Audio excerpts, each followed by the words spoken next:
জবান নাই তাদের কাছে আমার কোনো দাবি নাই।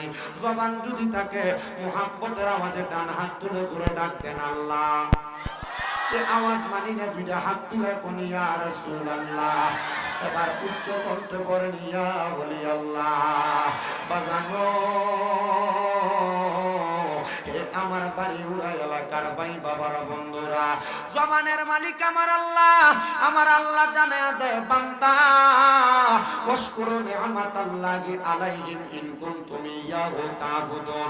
আল্লাহ কয় বান্দারে তোমরা আমি আল্লাহর নিয়ামতের শুকরিয়া আদায় করো যদি তোমরা আমি আল্লাহর ইবাদত করো।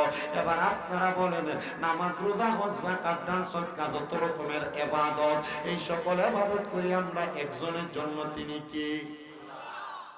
ইকুটা কম মানে যে এফেক্টটা হইতেছে এটা একটু কমে, ওই যে মুরব্বিরা সমস্যা হইতেছে। তাহলে বলেন আমরা নামাজ পড়ি কার জন্য? আস্তে কয় ধরে কোন নামাজ কার জন্য, রোজা কার জন্য, হজ যাকাত দান সদকা সব কিছু আমরা করি কার জন্য? সাহাবায়ে কেরাম একটা ডাক দিয়ে কয় নবী গো, ইয়া রাসূলুল্লাহ, ইয়া হাবিবাল্লাহ, নবী গো আপনি বললেন আল্লাহ তাআলার শুকরিয়া আদায় যেন করে যদি বান্দা আল্লাহ তাআলার ইবাদত করে। নবী গো আপনার যত উম্মত আছে আপনার উম্মতেরা তো আল্লাহ তাআলার ইবাদতই তো করে, ও আমরা এই মুসলমান যারা আছি আমরা সবাই তো আল্লাহ তাআলার ইবাদত করি, কথা সত্য।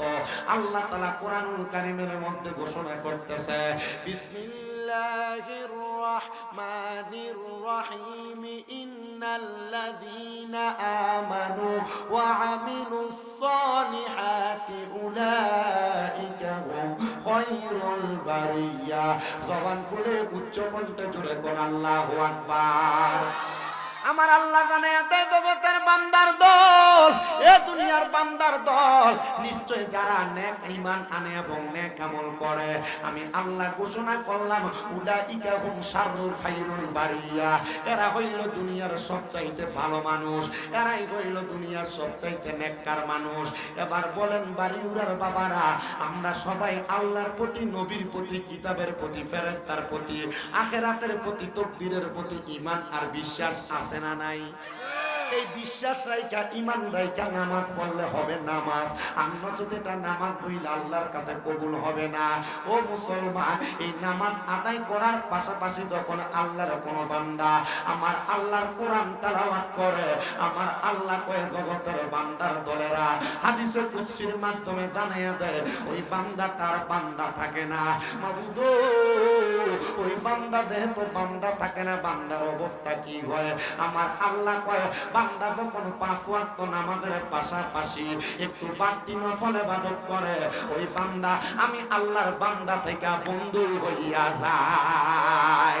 সাহাবায়ে কেরাম আমার নবীরে ডাক দিয়া কই ইয়া রাসূলুল্লাহ, নবী গো, নবী গো আপনি নবীর কাছে জানতে চাই কেমনে আল্লাহর বান্দা থেকে বন্ধু হইয়া যায়। হে বাড়ি উড়ার বাবারা, আপনার এলাকার মধ্যে কোনো মানুষ যদি কাজ করতে আসে রংপুর থেকে, দেখবেন সকাল 8টা থেকে আসর পর্যন্ত কাজ করলে তার রোজার বেতন 700 টাকা।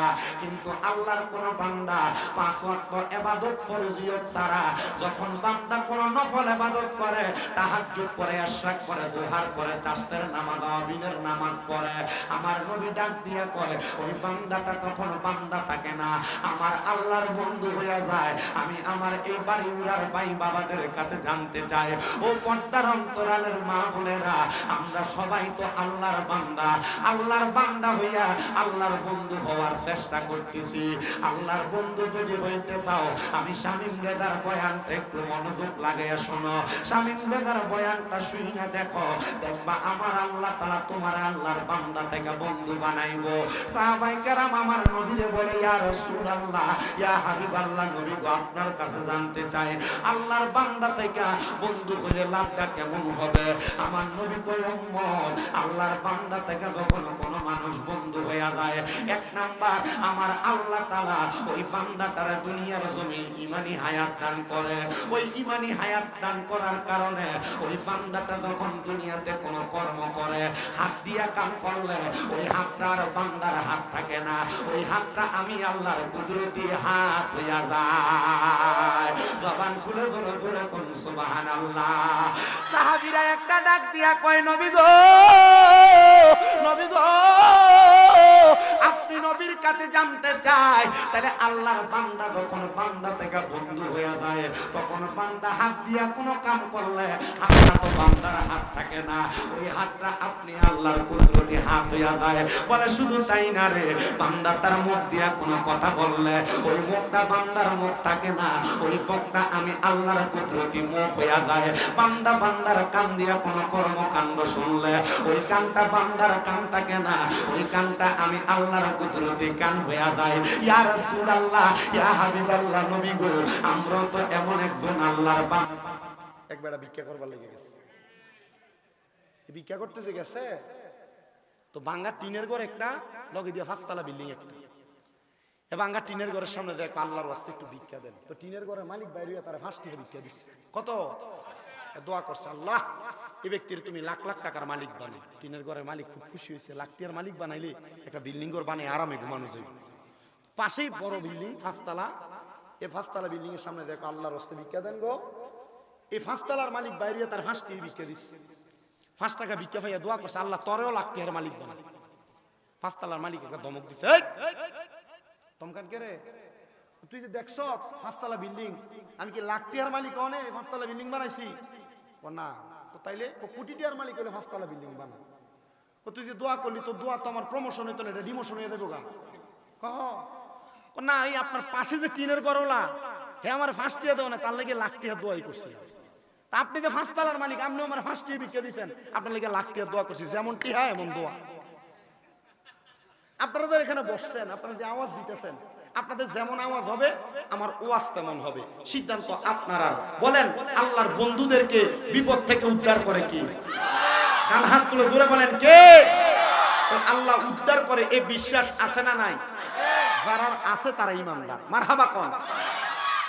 আমার নবী বলেন, উম্মত, দুনিয়ার জমিনের মধ্যে আল্লাহর ওই বান্দা যদি কঠিন কোন বিপদের মধ্যে পড়ে থাকে, আমার আল্লাহ তার বিপদ থেকে উদ্ধার করে। 2 নাম্বার, ওই বান্দা যদি কঠিন কোন রোগে আক্রান্ত হয়, আমার আল্লাহ তাআলা ওই বান্দারে কঠিন রোগ থেকে শিফা দান করে দেয়। 3 নাম্বার, ওই বান্দা যখন দুনিয়াতে অভাবের মধ্যে পড়ে যায়, আমার আল্লাহ তাআলা ওই বান্দারে অভাব অনটনগুলো দূর করে দেয়। 4 নাম্বার, ওই বান্দা যখন দুনিয়ার জমিন থেকে ইন্তেকাল করে, আমার আল্লাহ তাআলা ওই বান্দা তার ঈমানি মরণ দান করে। সাহাবায়ে কেরাম ডাক দিয়া কয়, নবী গো, ঈমানি মরণ কোনটা আমি জানতে চাই। ও বাড়ি উড়ার ভাই বাবারা, বাড়ি উড়া এলাকায় অনেক মানুষ মারা যায়, মারা যাওয়ার সময় বিছানার মধ্যে প্রস্রাব পায়খানা কইরা দেয়। কত মানুষ মারা যায়, মারা যাওয়ার সময় নাকি মুখে দিয়া রক্ত বাইরে হয়। কত মানুষ মারা যায়, মারা যাওয়ার সময় জিহ্বার মধ্যে কামড় দিয়া মরে যায়। কত মানুষ মারা যায়, মারা যাওয়ার সময় শক্তি উল্টে মারা যায়। ইয়া রাসূলুল্লাহ, ইয়া হাবিবাল্লাহ, নবী গো, তাহলে এমন ভাবে যারা মারা যায় তারা কি ঈমানদার হয়ে মরে? আমার নবী কই, উম্মত, না না না, এমন ভাবে যারা কষ্ট পায় মারা যায় তারা ঈমানদার হয়ে মরে না। নবী, তারা কারা গো? আমার নবী কই, উম্মত, এমন ভাবে যারা মারা যায় তারা ঈমান নিয়ে মারা যায় কিনা এটার ব্যাপারে বড় সন্দেহ আছে। ইয়া রাসূলুল্লাহ, কেন গো নবী?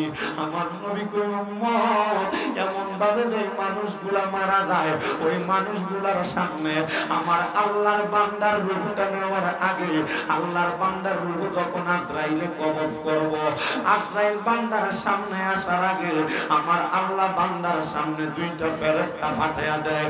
ওই ফেরেশতাগুলা বান্দার সামনে আইসা যখন দাঁড়ায়, বান্দা ভয়ে বিছানার মধ্যে প্রস্রাব পায়খানা কইরা দেয়। নবী গো, আমার মরার সময় যদি আমি বিছানার মধ্যে প্রস্রাব পায়খানা কইরা দেই, মানুষ মনে করব ভয়ঙ্কর দুইটা ফেরেশতার মুখ দেইখা বিছানাতে প্রস্রাব করে দিছি।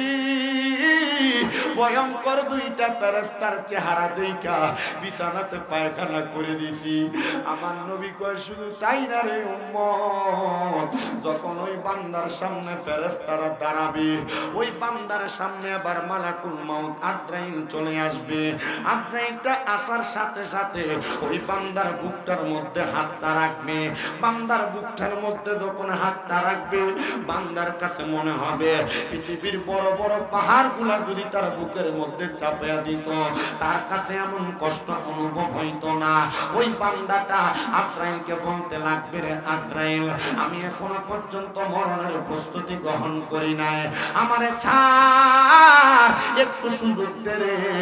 তখন ওই বান্দার দুই দাঁতের সোয়ালের মাঝখানে বান্দার জিহ্বাটা কামড় করে যায়, কথা বলার কোনো সুযোগ নাই। ওই বান্দাটা বান্দার চোখের ইশারা দিয়া আজরাইলকে বোঝাইতে চায়, আজরাইল আমার রূহ এখন কবজ কইরো না। ওই বান্দা আজরাইলের ভয়ঙ্কর চেহারার দিকে তাকায়া ওই বান্দা দেখবে আজরাইলের ভয়ঙ্কর চেহারাটা এমন বড়, বান্দার চোখটা কপালের দিকে উঠে যাবে, আর বান্দা হায়াত সুর বান্দার চোখ উল্টে যাবে। এবার আজরাইল বান্দার রূহ নেওয়ার জন্য যখন বুকটার মধ্যে থাবা দিবে, বান্দার ঘাড়ের রগগুলা ঠাস ঠাস করে চিরে যাবে, হাতের সা রগগুলা চিরে যাবে, পায়ের রগগুলা চিরে যাবে রে বাড়িওয়ালার বাবা। ওই বান্দা আফসোস আফসোস করবে, বান্দার রূহ তখন নিয়ে যাবে, এত কষ্ট পাবে রে। এবার আজরাইল যখন বান্দার রূহটা তার হাতে নিবে, আজরাইল একটা কাপড় দিয়া আজরাইলের নাকের মধ্যে এমন ভাবে একটা কাপড় আগলে দিবে, আজরাইল আবার রূহটা নিয়ে রওনা করবে আলমে আরোহার দিকে। এবার ওই বান্দার রূহটা ডাক দিয়ে বলবে, আজরাইল আমারে কোথায় লইয়া যাও, আর এত তাড়াতাড়ি কেন নিয়ে যাও? আজরাইল বলবে, তোমার শেষ ঠিকানা, শেষ জায়গায় তোমারে নিয়ে যায়। রূহ ডাক দিয়া বলবে, রে আজরাইল, তুমি যদি জানতা আল্লাহ তাআলা আমার জন্য কত কঠিন শাস্তি রেডি করে রাখছে, তাহলে তুমি আমার এত তাড়াতাড়ি নিয়ে যাইতা না। এবার আজরাইল নিয়া বান্দার রূহটারে লইয়া প্রথম আসমানের সামনে দেয়া দাঁড়াবে। প্রথম আসমানের সামনে দেয়া দাঁড়ানোর সাথে সাথে আজরাইল তাকায়া দেখবে 19 জন ফেরেশতা সিরিয়ালে দাঁড়ানো, আর ওই বান্দার রূহটার দিকে থু থু নিক্ষেপ করতেছে। আজরাইল বলবে, রে ফেরেশতা, বান্দার রূহটার দিকে কেন তোমরা থুতু নিক্ষেপ করো জানতে চাই। তখন বান্দার দিকে তাকায়া ফেরেশতারা বলবে, রে আজরাইল, তোমরা নাকের মধ্যে কেন কাপড় লাগাইছো? তুমি যেই কারণে নাকে কাপড় লাগাইছো, আমরা সেই কারণে বান্দার রূহের দিকে থুতু নিক্ষেপ করি। তখন আজরাইল বলবে, এই বান্দা গুনাহ করতে করতে বান্দার রূহটা একটা দুর্গন্ধযুক্ত রূহ হয়ে গেছে, বান্দা জিনা করতে করতে বান্দার রূহটা একটা দুর্গন্ধযুক্ত রূহ হয়ে গেছে, বান্দা খারাপ কাম করতে করতে বান্দার রূহটা একটা দুর্গন্ধযুক্ত রূহ হয়ে গেছে, বান্দা হারাম খাইতে খাইতে বান্দার রূহটা একটা দুর্গন্ধযুক্ত রূহ হয়ে গেছে, বান্দা পরের হক খাইতে খাইতে বান্দার রূহটা একটা দুর্গন্ধযুক্ত রূহ হয়ে গেছে। এ বাড়িউড়া এলাকার সুদখোরের দল, সুদ খাইতেছে, একবার চিন্তা করে দেখো, তোমার রূহটা দুর্গন্ধযুক্ত রূহ হয়ে যাবে। বাড়িউড়া এলাকার মধ্যে যারা মা বাপ মারা যাওয়ার পরে ভাই বোনের হকটা মিটিয়ে দেও নাই, তোমরা রূহটা দুর্গন্ধযুক্ত রূহ হয়ে যাবে। এরপরের হক মাইরা মাইরা খানেওয়ালারা চিন্তা করে দেখো, তোমাদের রূহটা দুর্গন্ধযুক্ত রূহ হয়ে যাবে। এবার আপনারা বলেন, এমন সুদ খাওয়ান না বেডা, পরের হক খাওয়ান না মানুষ বাড়িউড়া এলাকায় আছে না নাই? শুধু আছে বললে চলবে না। বর্তমান সমাজে এই সুদখোর আর ঘুষখোররা ধরে নিয়ে মসজিদের সভাপতি বানায়। বর্তমান সমাজে সুদখোর আর ঘুষখোররে ধরে নিয়ে মসজিদের সেক্রেটারি বানায়। বর্তমান সমাজে পরের হক মাইরা মাইরা তারা খায়, এদের এলাকার সর্দার মাতাব্বর বানায়। এক কাপ চায়ের কাছে যেই বেড়া বেচা দেয়, এই বেড়ার এলাকার সর্দার মাতাব্বর প্রধান বানায়। 500 টাকা দিয়া হকের বিচারে যেই বেড়া বেহক বানিয়ে দেয়, এই বেড়ারে সর্দার মাতাব্বর বানায়। এবার আপনারা বলেন, চা দোকানে বৈশা বৈশা লম্বা কথা বলে, এক ওয়াক্ত নামাজও পড়ে না, হারাম খায়, পরের হক মাইরা মাইরা খায়, এমন লোকরে বর্তমান সমাজের নেতাগিরির দায়িত্ব দেয় আছে না না?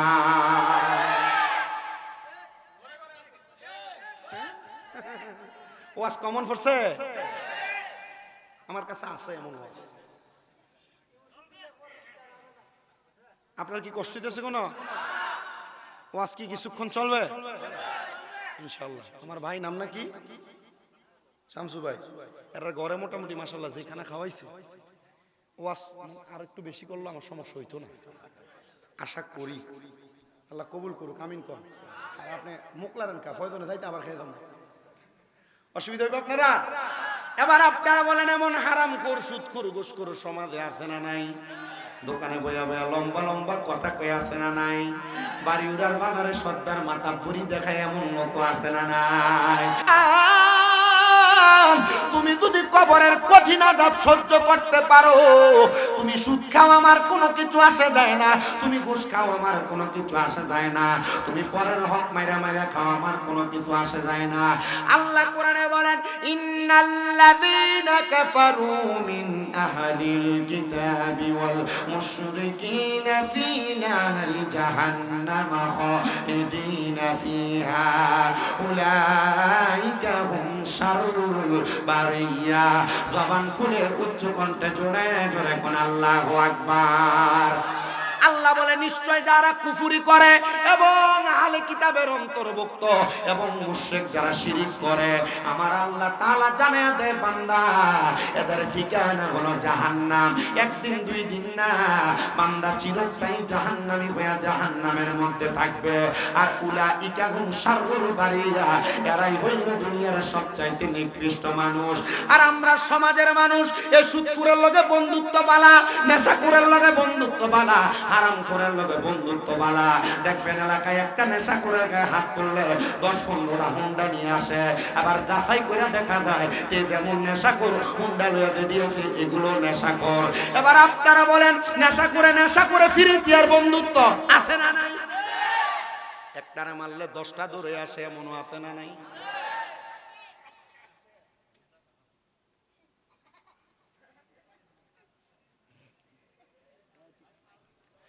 আমি আপনাদের গাতা, আমি কি ওয়াজ শুরু করছি নাকি? আমি খুতবা থেকে ডাইরেক্ট ওয়াজে, খুতবার মূল সাবজেক্টের আয়াত তেলাওয়াত করছি না, ডাইরেক্ট ওয়াজে ঢুকছি। চিন্তা করছি যে আপনারা মনে হয় এখন ওয়াজটা করলেই সুন্দর হবে, ঠিক না?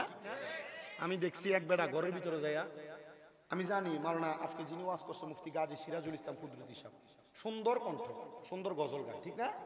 সুন্দর নাত রাসূল পড়ে এবং পরে দিয়ে খুব সুন্দর বয়ান তুলছে। এক বেটা ঘরের ভিতরে যাইয়াই ডাইরেক্ট বেটার বদনাম করা শুরু করছে। কি দেখো যে 20 মিনিট হয়েছে মাইক ধরছে, বা 25 মিনিট হয়েছে, আমরা 60টা গজল গেছি। কি আজব বিষয়! বেটার ওয়াজ করার সুযোগটা দিলেন কই? আপনি পরে দিয়ে ওয়াজ করছে না? আমি চিন্তা করছি, এ বেটা যেহেতু সিরাজুল ইসলাম কুদরতির গীবত ঘরে বই আমার সামনে করছে, এবার আরেক জায়গায় যায় আমার গীবত করে। কথা কয় না কেন?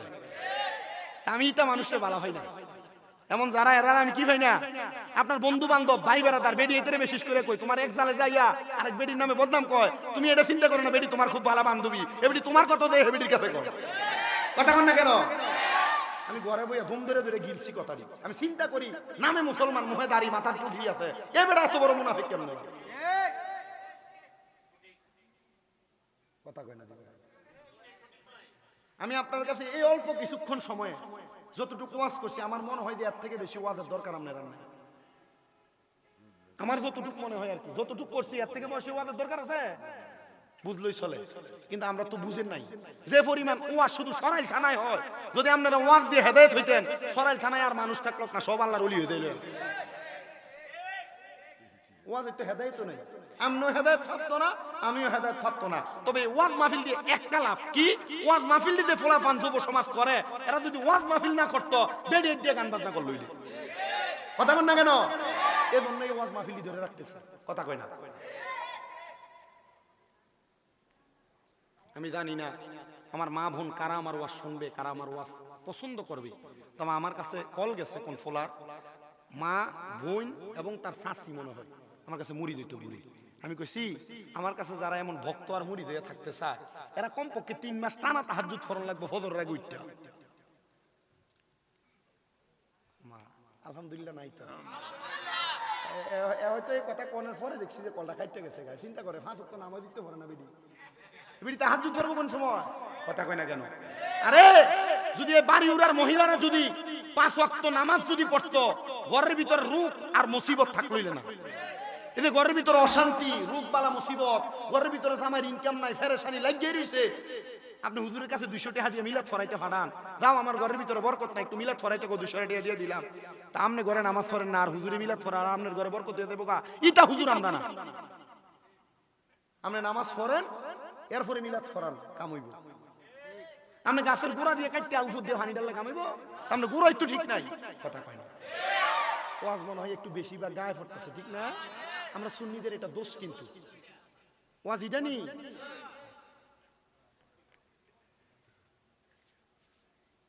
ওয়াজটা কই আছিল মনে আসেনি আপনারা? না না না সুদখুর তো এটা সাইডের ওয়াজ আছে। আমার মূল ওয়াজ আজরাইলে রুডা লইয়া কই গেছে প্রথম আসমানে। মারহাবা সোটা ভাইছে একটা, আল্লাহ কবুল করুক না, আমিন। আজরাইলে যখন প্রথম আসমানে রূহ নিয়ে যাবেন ফেরেশতারা ওই বান্দার রূহের দিকে থুতু নিক্ষেপ করবে। রে ফেরেশতা কেন তোমরা থুতু নিক্ষেপ করো, তোমাদের কাছে জানতে চাই। ফেরেশতারা বলবে বান্দার রূহটা একটা দুর্গন্ধযুক্ত রূহ। বান্দা গুনাহ করতে করতে, পরের হক খাইতে খাইতে, মিথ্যা বলতে বলতে, ইবাদত থেকে দূরে থাকতে থাকতে, বান্দা জেনা ব্যভিচার করতে করতে, নেশা করতে করতে ওই বান্দার রূহ একটা দুর্গন্ধযুক্ত রূহ হয়ে গেছে। এ মুসলমান ইমানদার, এ নবীর উম্মতের দল, এবার ওই বান্দার রূহটা নিয়ে প্রথম আসমানের দিক থেকে বান্দার শেষ ঠিকানা জাহান্নামের দিকে রাস্তা দেখায় দেওয়া হবে। একবারে নিকৃষ্টতম জাহান্নাম, ওই জাহান্নামের নাম হলো হাবিয়া। ওই জাহান্নামের রাস্তাটা বান্দার দেখায় দেওয়া হবে। এ বাড়ি উড়ার বাবা, এ বাড়ি উড়ার পর্দার অন্তরালের মা বোনেরা, আমরা সবাই জানি কবরের মধ্যে আপনাকে আমারে 3টা প্রশ্ন করবে। মান রাব্বুকা রব্বি আল্লাহ, ওমান দীনুকা দীনিয়াল ইসলাম, ওমান হাযার রাসূল, এই ব্যক্তিকে তিনি আমার রাসূল। কিন্তু যারা জাহান্নামী, যারা বেঈমান, তাদেরকে কবরে কোনো প্রশ্ন করা হবে না। ইয়া রাসূলুল্লাহ, নবী কেন প্রশ্ন করা হবে না? বলে জাহান্নামী বান্দাটারে কবরে নেওয়ার পর ডাইরেক্ট জাহান্নামে প্রেরণ করা হবে। ও মায়ার নবী, কেন গো বান্দার কি কবরে কোনো জায়গা নাই? বলে কবর জাহান্নামীরে ধারণ করবে না। ও হারামখোরের দল, ও বেনামাজির দল, একবার চিন্তা করো, তোমার কবর দইরা রাখবে না, কবর তোমার জায়গা দিবে না। ডাইরেক্ট বান্দার ঠিকানা হলো জাহান্নাম। কয় ফি নারি জাহান্নাম খালিদিনা ফিহা, বান্দা চিরস্থায়ী জাহান্নামের বাসিন্দা হয়ে থাকবে। শুধু চিরস্থায়ী জাহান্নামের বাসিন্দা হয়ে থাকবে না রে বাড়ি উড়ার যুবক, মুরব্বী বাবা, পর্দার অন্তরালের মা বোনেরা, আল্লাহর নবী কয় সর্বনিম্ন এক এক করে 3000 বছর জাহান্নামের আগুনে জ্বালাইবো। কিসের হিসাব আর নিকাশ? আগে 3000 বছর জাহান্নামের আগুনে জ্বলা লাগবো, তারপর হিসাব নিকাশের কথা আলবে। এবার বান্দারে জাহান্নামের আগুনে যখন জ্বালাইবো, জাহান্নামের আগুনে যখন পুরাইবো, ওই বান্দার দেহটা একবার আগুনে দাও দাও করে জ্বলতে থাকবে। আল্লাহর নবী কয় উম্মত, ও আমি নবীর উম্মতের দলেরা, বান্দারে যখন 1000 বছর আগুনে পুরাইবো, ওই আগুনের কালার থাকবে লাল। যে আগুন আপনি আমি আমরা চুলাতে দেখি, এমন লাল রঙের আগুনের মধ্যে পুরাইবো। ওই 1000 বছর বান্দারে জাহান্নামের আগুনে পুরাইয়া ওই বান্দাটারে জাহান্নামের আগুনে আগুনের মধ্যটারে এবার আগুনের কালারটারে আমার আল্লাহ সাদা বানায়া দিব। ওই সাদা রঙের আগুনের মধ্যে বান্দারে আরো 1000 বছর জ্বালাইবো। এবার 1000 বছর জ্বালায়া ওই বান্দার জাহান্নামের আগুনের রংটা কালো বানায়া দিব। বান্দারে 2000 3000 বছর সাদা কালা লাল রঙের আগুনের মধ্যে জ্বালায়া ওই বান্দার দেহ যখন চুরমাচুর কইরা দিব,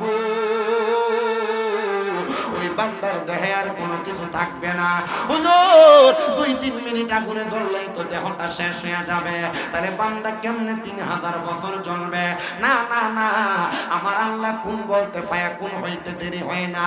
আল্লাহর বান্দার দেহ যখন আল্লাহ পুরাইব, বান্দার দেহটারে আবার আল্লাহ আগের মতো বানাইব। ও মায়ের নবী গো, কেন কেন একবার পুরাইলে তো চলে, বান্দার দেহটারে কেন বারবার পুরাইব? বলে বান্দা তুমি তো একবার গুনাহ করো নাই, তুমি বারবার নামাজ ছাড়ছো, বারবার রোজা ছাড়ছো, বারবার আল্লাহর ইবাদতের আইনের বিরুদ্ধে বলছো, বারবার পরের হক মেরে মেরে খাইছো। বান্দা গুনাহ জানার পরেও গুনার কাজটা ত্যাগ করো নাই, এই জন্য তোমার জাহান্নামের আগুনে জ্বালাইব। গোপনে গোপনে গুনাহ করছো, লুকিয়ে লুকিয়ে গুনাহ করছো, তোমার গুনার খবর তোমার মা জানে না, গুনার খবর তোমার বাবা জানে না, গুনার খবর তোমার বন্ধু বান্ধব কেউ জানে না। এবার আপনারা বলেন এই গুনার খবর জানে একজন, তিনি কি? মুসলমান।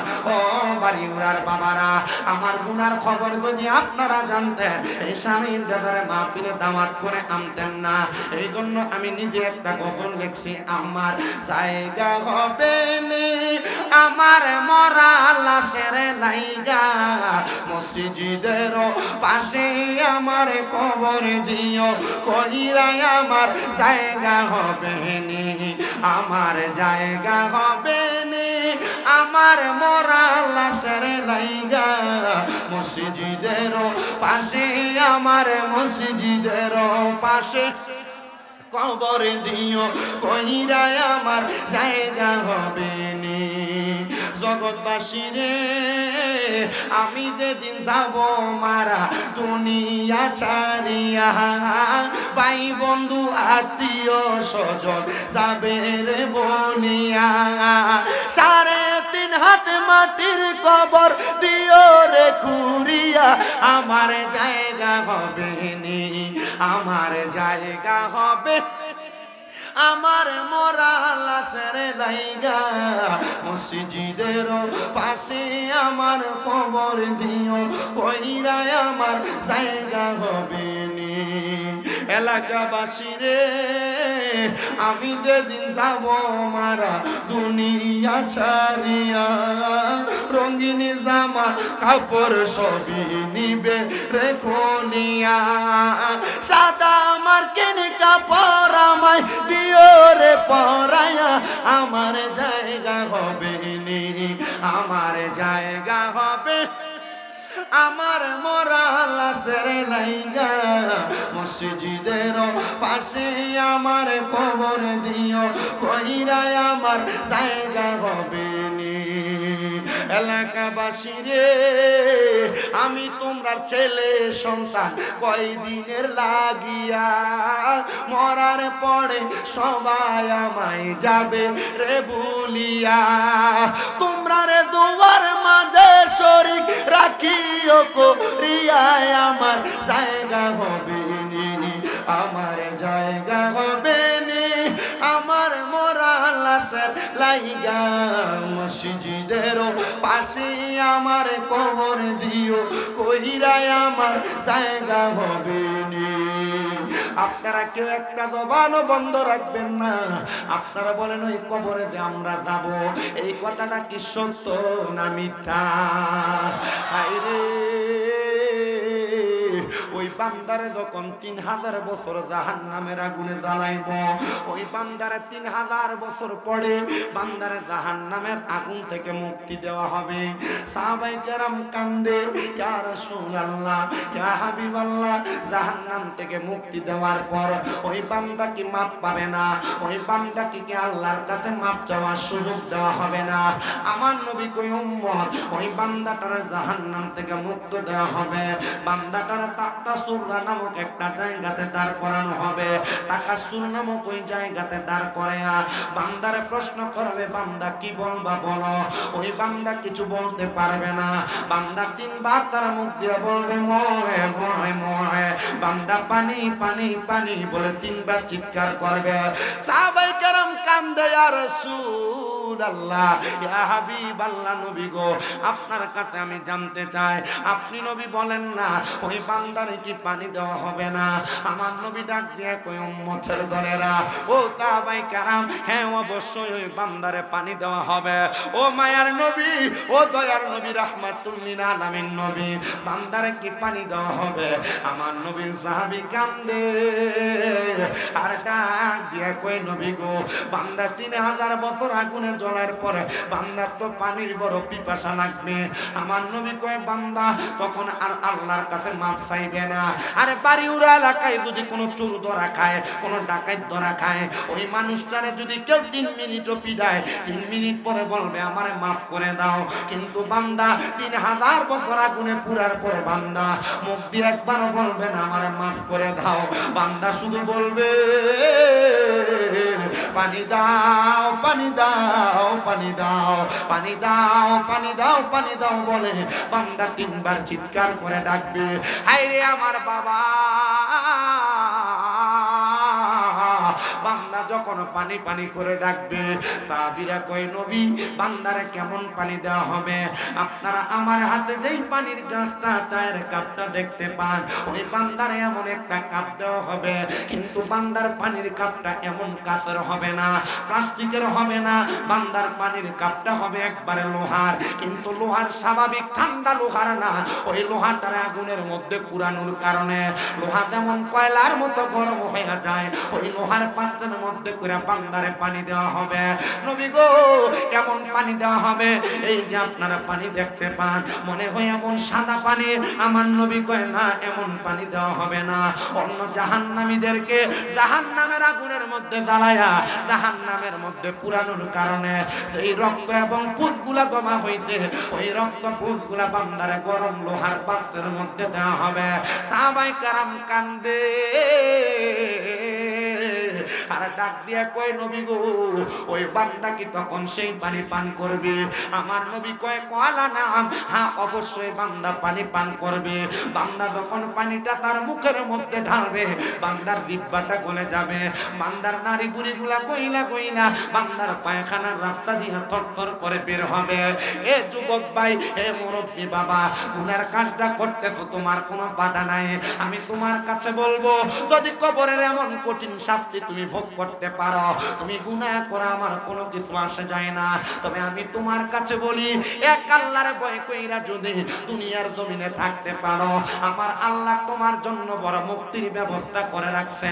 আল্লাহ কোরআনে বলে, ইয়া আইয়ুহাল্লাযীনা আমানুত্তাকুল্লাহা ওয়াল তানজুর নাফসুম মা কদ্দামাত লিগাদিন ওয়াত্তাকুল্লাহা ইন্নাল্লাহা খাবীরুম বিমা তা'মালুন। আল্লাহ কই, হে ঈমানদারেরা, তোমরা আল্লাহকে ভয় করো। ওয়াল তানজুর নাফসুম মা কদ্দামাত লিগাদ, তোমাদের প্রত্যেকের তাকানো উচিত তোমাদের পূর্ববর্তীদের দিকে, তারা পূর্বের জন্য আগে কি প্রেরণ করেছে। আল্লাহ কই আবার ওয়াত্তাকুল্লাহ, তোমরা আমি আল্লাহরে ভয় করো। ইন্নাল্লাহা খাবীরুম বিমা তা'মালুন, নিশ্চয় আল্লাহ তাআলা তোমাদের অন্তরের খবর সব জানে। তোমার পূর্ববর্তী দাদা চলে গেছে, বাবা চলে গেছে, আত্মীয় স্বজন কবরে চলে গেছে, তারা কবরে যাওয়ার আগে কি রেডি করছে চিন্তা করো। আবার এদের আগের যারা জেনারেশন ছিল তারা কবরে চলে গেছে, তারা কবরে যাওয়ার আগে কবরের সামান কি তৈরি করছে একটাবার তুমি চিন্তা করে দেখো। তাইলে তোমার হিসাবের প্লাস মাইনাস মিনা যাবে, তাইলে তুমি জান্নাতি না জাহান্নামী বুঝা যাইবা। এখন হিসাব করতে পারবা কিনা জানি না।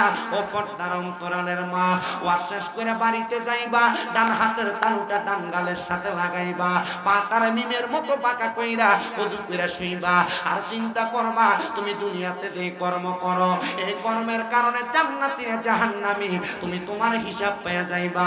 যদি জান্নাতি হও আরাম, আর জাহান্নামী হইলে আমি যেই কথা বললাম ওই কথা মোতাবেক তোমার মৃত্যু হবে। আল্লাহ কোরআনে বলে লা ইয়াস্তাবি আসহাবুন নারি ওয়া আসহাবুল জান্নাহ। আল্লাহ কয় জাহান্নামী আর দুজো জান্নাতীরা একরকম নয়। আল্লাহ কেন একরকম নয়? আল্লাহ কয় আসহাবুল জান্নাতি হুমুল ফাইজুন, যারা জান্নাতি তারা হলো সফলকাম। আল্লাহ জান্নাতি কারা? আমার আল্লাহ তারা ঘোষণা করতেছে জান্নাতি হলো তারা রাদিয়াল্লাহু আনহুম ওয়া রাদু আন, তারা আল্লাহরে খুশি করছে, আল্লাহ যারার প্রতি খুশি হইছে। আল্লাহ তোমারে কে বেশি খুশি করছে? আল্লাহ কয় যালিকা লিমান খাশিয়া রাব্বা, যারা আমি আল্লাহরে সবচাইতে ভয় করছে।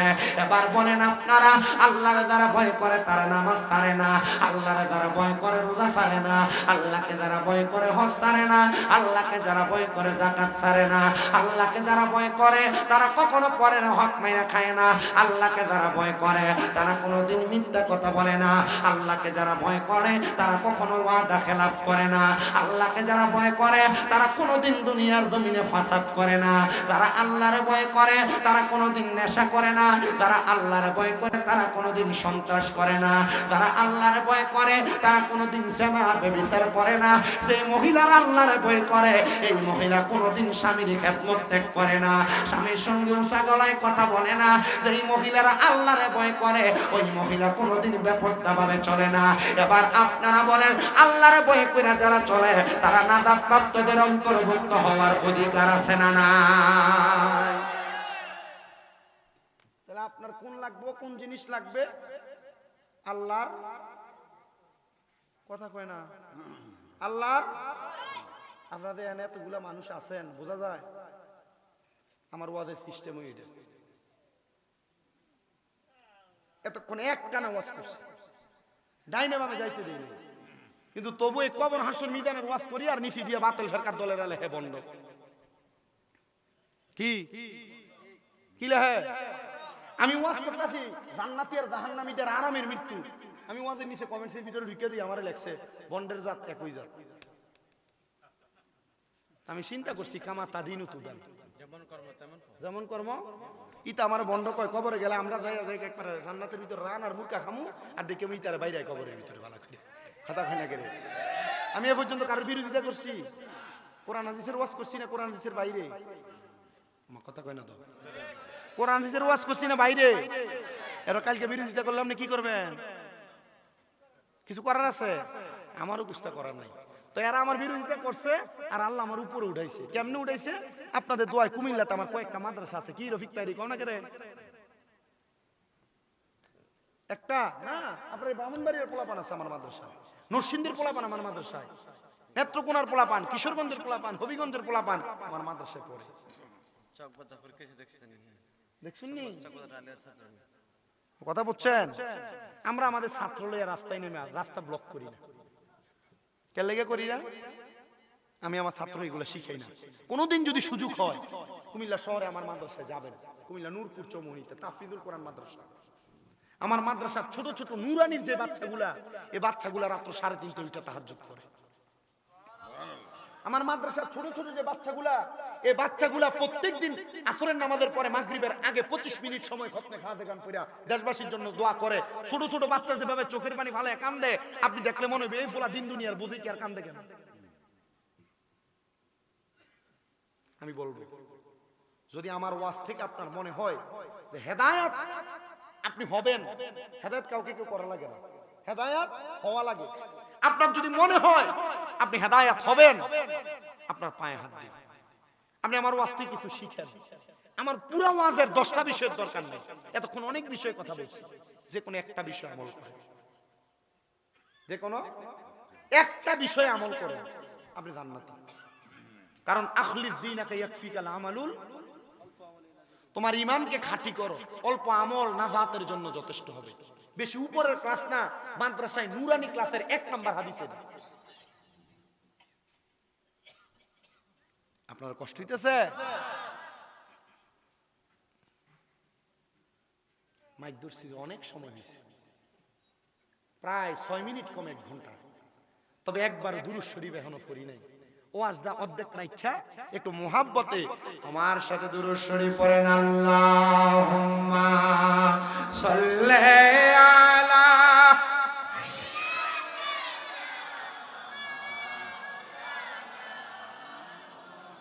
ওয়া আলা আলি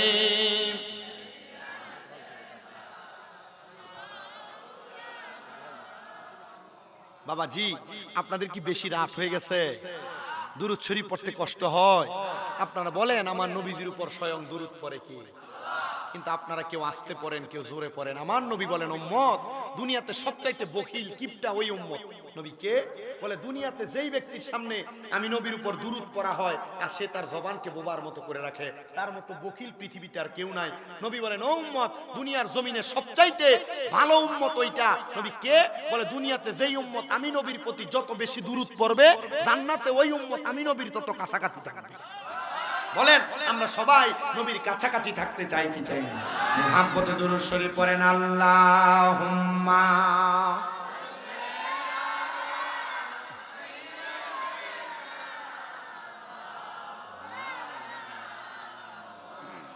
ওয়া আলা আলি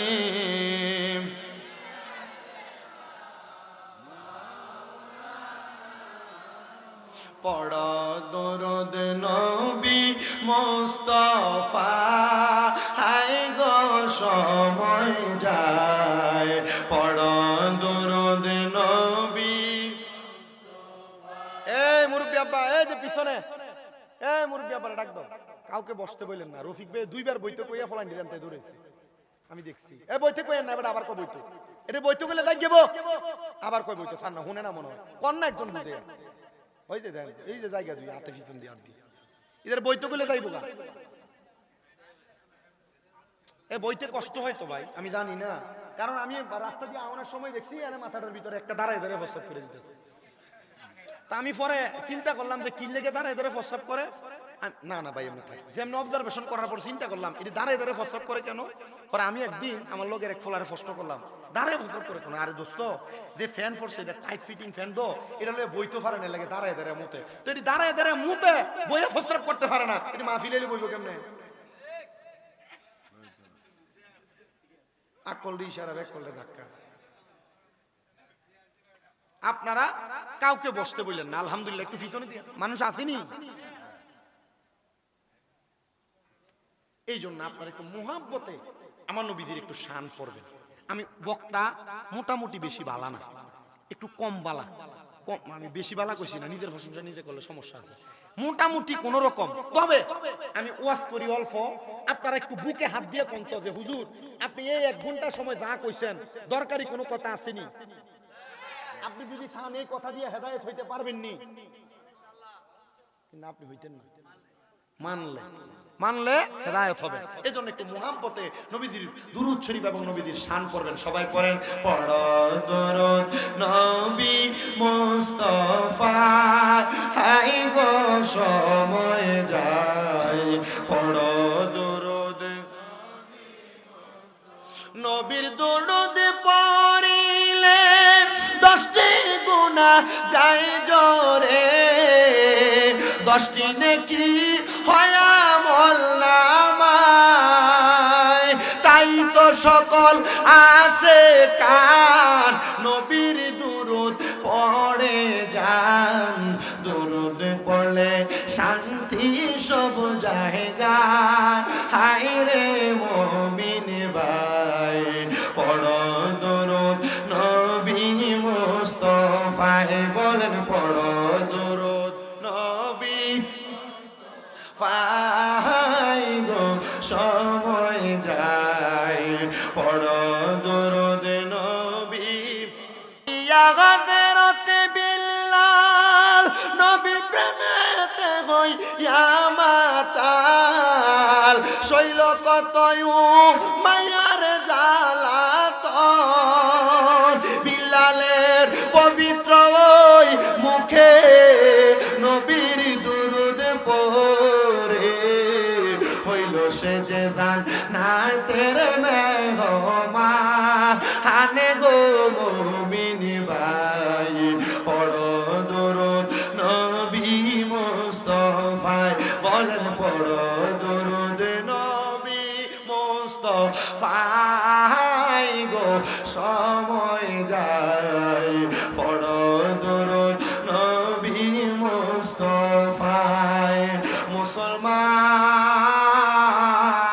এবার যখন জাহান্নামীটারে আগুনে পোড়ায়া জাহান্নামীটারে শাস্তি দেয়া হবে ওই জাহান্নামী রক্ত পুষগুলা বক্ষণ করবে ও নবীর উম্মতের দল ওই জাহান্নামী যদি আল্লাহরে ভয় করত ঈমান আনত ওই জাহান্নামীর এমন অবস্থা হইতো না কিন্তু আমরা ঈমান আনতে যাইলে আমাদের ভিতরে বড় গন্ডগোল লাগে বলে হুজুর কেমন গন্ডগোল আমরা ঈমানের ব্যাপারে কথা বলতে গেলে আল্লাহ তারা অন্যদের কাছে মাথা নোয়াই ঈমানের ব্যাপারে কথা বলতে গেলে আমরা মনে করি আল্লাহ আমরা সব দেখে কিন্তু দুনিয়াতে বিচার করে না ঈমানের ব্যাপারে কথা বলতে গেলে আমরা আল্লাহর কোরআন থেকে বড় দূরে ঈমানের ব্যাপারে কথা বলতে গেলে আহলে বায়াতের ভালোবাসা থেকে আমরা বড় দূরে ঈমানের ব্যাপারে কথা বলতে গেলে নবীর প্রেমের ব্যাপারে বড় দূরে নবীর শানে বেয়াদবি করে আমাদের ঈমান জাগ্রত হয় না এ মুসলমান ছোট বাচ্চা যেমন ঘুমায়া থাকে নবীর শানে কেউ দুশমনি করলে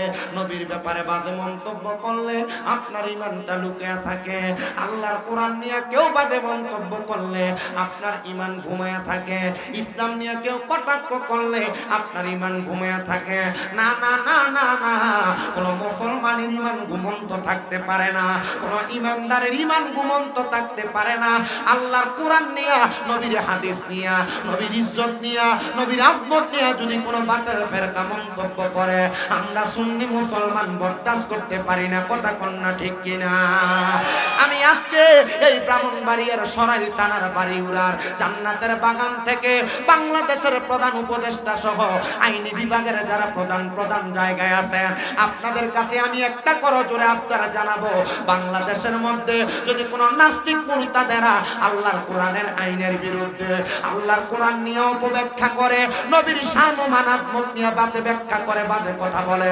আপনারা অন্য কোনো কিছু করা লাগবে না আপনারা শুধু একটা বাতিল ফেরকার মুরতাদ মুনাফিক বেঈমান রে বাইতুল মুকাররম মসজিদের সামনে নিয়ে ফাঁসি দিয়ে ঝুলিয়ে দিবেন দেখবেন আর কোন নাস্তিক মুরতাদ আল্লাহর কোরআন নিয়ে আল্লাহ তাআলার আইনের বিরুদ্ধে কথা বলতে পারবে না কথা কন্যা ঠিক কিনা কিন্তু বাংলাদেশের ওয়াদারিস্টদের মধ্যে বৈশা এমন বাজে মন্তব্য করে কয়েকদিন আগে দেখলাম এক বক্তা বলতেছে আমার আল্লাহর সর্বশক্তিমান বললে শিরক হবে বক্তা মনে হয় আল্লাহর কোরআনের আয়াত ইন্নাল্লাহা আলা কুল্লি শাইইন কাদির আল্লাহ তাআলা সকল ক্ষমতার অধিকারী শক্তিশালী ওই আয়াত বক্তা কোনোদিন পড়ে নাই বক্তা মন্তব্য করতেছে মা খাদিজাতুল কুবরা জীবনে নামাজ পড়ে নাই বক্তা মন্তব্য করতেছে মা খাদিজাতুল কুবরা নাকি জীবনে কোনোদিন রোজা রাখে নাই মা খাদিজাতুল কুবরা নাকি জীবনে কোনোদিন পর্দাও করে নাই আমি জানতে চাই যেই বক্তা নবীর স্ত্রী নিয়ে এমন বাজে মন্তব্য করে এটা আলেম না এটা আলেম না এটা আলেম না এটা জালেম বেঈমান মুরতাদ এবার আপনারা বলেন এমন বক্তাদের ওয়াজ শোনা কি জায়েজ না না জায়েজ আল্লাহ বলে সর্বশক্তিমান বললে শিরিক হইব মা খাদিজাতুল কুবরা নবীর কলিজার টুকরা স্ত্রী যে মা খাদিজাতুল কুবরা ইসলামের জন্য তার সব সম্পদ দান করে দিয়েছে এ মা খাদিজাতুল কুবরা বলে জীবনে নামাজই পড়ছে না মা খাদিজাতুল কুবরা বলে জীবনে কোনোদিন রোজাই রাখছে না মা খাদিজাতুল কুবরা বলে জীবনে কোনোদিন ফর্দাই করছে না আরে নবীর স্ত্রী যদি ফর্দা না করে ফর্দা করব কি কথা কই না চিন্তা করে দেখছে আমি নাম কইতেছি না কারণ আবার দেখবেন এর দলের লোকেরা এর পক্ষে দালালি করে আমার এলাকা দুই একটা আছে এরা কই তার লাগে আমি আমার দলের কথা এলাকা কইতাম পারি না আমি কইলাম কেন কই তে যে উল্টা পাল্টা কথা কয় মানছে আমরারে ওয়াজটা বাইর করে ডাইরেক্ট দেখা দেখো না তোমার দলের বক্তব্য তো উল্টা পাল্টা মাথায় তোমার পক্ষে আমরা কেমনে কথা কইতাম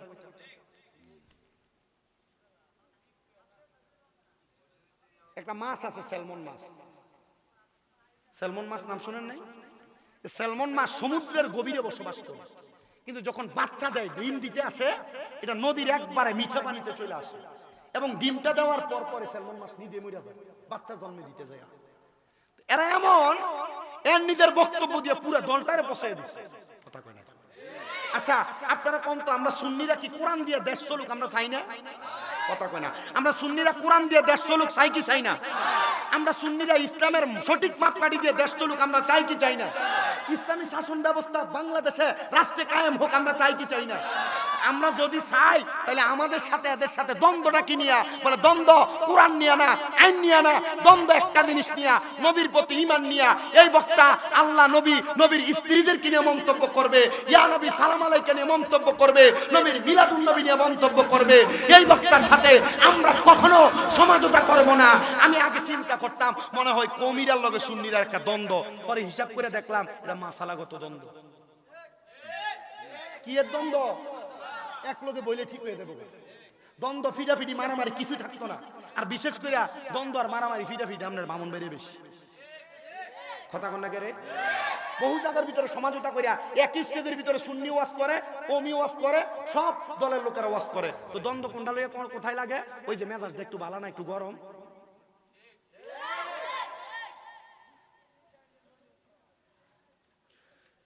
আপনার কি কষ্ট হইতেছে? তাহলে ইসলামী সমাজ ব্যবস্থা, ইসলামী রাষ্ট্র কায়েম হোক আমরা চাই। আমরা চাই, অনেকে চাইতো না। কেন চাইতো না? কারণ ইসলামী সমাজ ব্যবস্থা রাষ্ট্র কায়েম হইলে চুরি করতে পারতো না, রাস্তার কামে টেন্ডারবাজি টিয়া খাইতে পারতো না। ইসলামী সমাজ ব্যবস্থা যদি রাষ্ট্র কায়েম হয়ে যায়, সরকারি যেই কিয়ের মাল্লা টিসিবির মালের থেকে এক বস্তা চাউল সরাইতে পারতো না, গরিবের হক মেরে খাইতে পারতো না।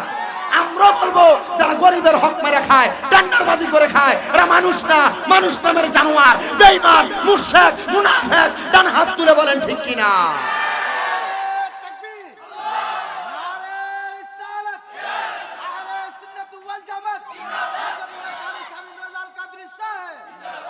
বলেন আমরা সুন্নিরা টেন্ডারবাজির পক্ষে, বলেন না টেন্ডারবাজির পক্ষে, দালালির পক্ষে, টিসিবির মাল চুরি করার পক্ষে, মেম্বার চেয়ারম্যান হইয়া মানুষের চাউল ডাল চুরি করার পক্ষে। আমরা চাই বাংলাদেশ সহ বাংলাদেশের ইউনিয়ন, বাংলাদেশের ওয়ার্ড, বাংলাদেশের উপজেলা, বাংলাদেশের জেলা, বাংলাদেশের প্রত্যেকটা থানা, বাংলাদেশের প্রত্যেকটা বিভাগে বিভাগে এমন একজন ব্যক্তি বাংলাদেশের সরকারি দায়িত্ব পালন করবে, যারা সমাজকে হকভাবে, হালালভাবে, কোরআন সুন্নাহ মোতাবেক পরিচালনা করবে। চাই চাই কারা কারা? তুই হাত তুলে আল্লাহকে দেখায় দাও।